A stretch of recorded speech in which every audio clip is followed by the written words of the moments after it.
I hope you're well today. Let's get going here on Instagram. Today, we're going to talk about this really simple concept that most people just don't really understand whatsoever. And once you understand this concept, it really makes health and wellness really easier to understand. And then you're able to separate the two, right? Because most things are basically outcome related and trade off related. So the simple concept is the concept of variability. I always ask people, is high blood pressure bad? And most people will say, yes, it's so terrible. High blood pressure is awful. What if I'm chasing you with a machete? High blood pressure is amazing. Okay. It allows you to escape danger, to create enormous amounts of force. It's a survival response.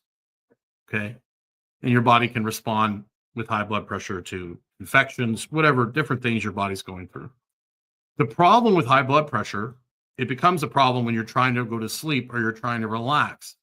That's when high blood pressure becomes a problem. Okay. Same thing, if you don't have the ability to raise your blood pressure, that becomes a problem when you have to exert force, run away from something, um, in a fight survival type situation. Then not being able to raise your blood pressure is a big problem. It's the ability to switch between the two that's the most important. The same goes to movement. Okay.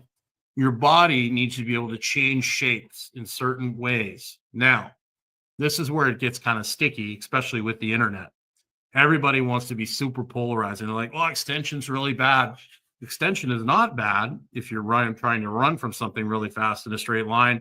If you're trying to lift a really heavy object, I gave the example of a woman trying to lift a car off a child that's stuck under it, or a log, or a heavy object. These women have, done incredible feats of strength. The problem is when it's your only strategy, then we get into performance. If we have someone who's very extended, they have tight hamstrings, they're a sprinter, basketball player, something like that, and we take care of their tight hamstrings, and then all of a sudden they can't slam a basketball anymore because that's how they were generating their force, then it becomes different. Then it's the difference between performance and health, and performance doesn't equal health. But you got to stay healthy enough to perform. That's where the tightrope comes in. So you should be able to fast all day and feel okay. And you should be able to eat a piece of chocolate cake and feel okay as well. That's what variability is. And that goes with movement, that goes with food options, that goes with stress versus relaxation. And the problem is we are, generally speaking, most people are getting pulled in one direction or the other. And generally speaking, in order for longevity, health, those sort of things, we want to be somewhere in the middle. And that's where we run into trouble. People are like, well, deadlifting and squatting and benching is bad. In the beginning, a lot of people will get great outcomes from benching, squatting, those sort of things. It's going to depend on the individual. Then over time, maybe that benefit they got initially goes away because it takes away from other options, right? So maybe we need to change exercises, get to something different that allows people to flow and move through the rib cage and move and shift hip to hip, right? That's why it's good to have variety. There's going to be sports that require less movement, like an offensive lineman, where the goal is not to get turned. So taking away someone's ability to rotate in that situation, or a sumo wrestler, something along those lines. But we want to have enough rotation so we're not tweaking our back every time we pick something up in the kitchen. So that's really the trick.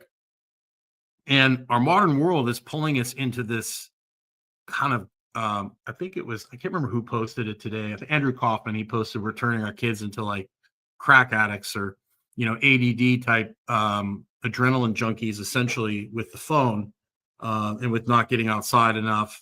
We're turning them into these like dopamine craving monsters.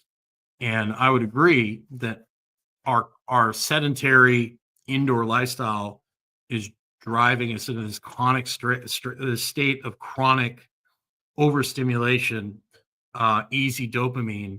And the fact that people don't get outside, they don't relax, is causing people to be in this state. and they become exhausted. And what happens is they try and use intense exercise. They go to the gym, they start trying to train to feel better. And it might work for some people, but most people, because they don't have that base level of fitness and they don't have the ability to relax and shut it off, um, they don't have that good foundation of, you know, um, good sleep, good circadian rhythm, good general physical preparedness to build intensity and to drive adaptation on. And what adaptation are we going to want to drive? We're going to want to drive certain adaptations in baseball players that we don't want to drive in powerlifters. Powerlifter adaptation at the high levels is not going to be benefit a baseball player or, those sort of athletes. So everything is trade-offs. So if you're trying to be healthy, you want to avoid the extremes and you want to avoid a lot of the dogma that you see on the internet.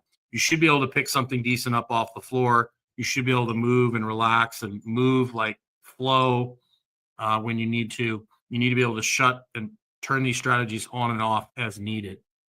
So here's a real quick one for you today. I hope you're doing well.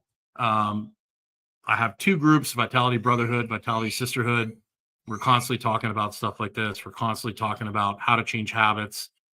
That's really the name of the game. How to build a good foundation of health so that you can drive some performance. I always tell people if they want to live a long time, they want to look good and feel good, you want to flirt with performance, you don't want to marry it. What trade-offs are you willing to accept? What adaptations are you trying to drive?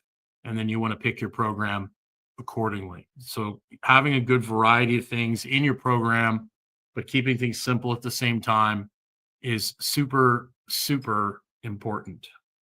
So you can go over to Vitality Brotherhood or Vitality Sisterhood and join one of my groups. Love to have you in there. We talked a little bit about this today on a group coaching call in the women's group about variability and its importance in health and longevity versus performance. So I hope you enjoyed that. I'd love to hear your thoughts and comments below, and have yourself a great day today. Make sure you take time to get outside.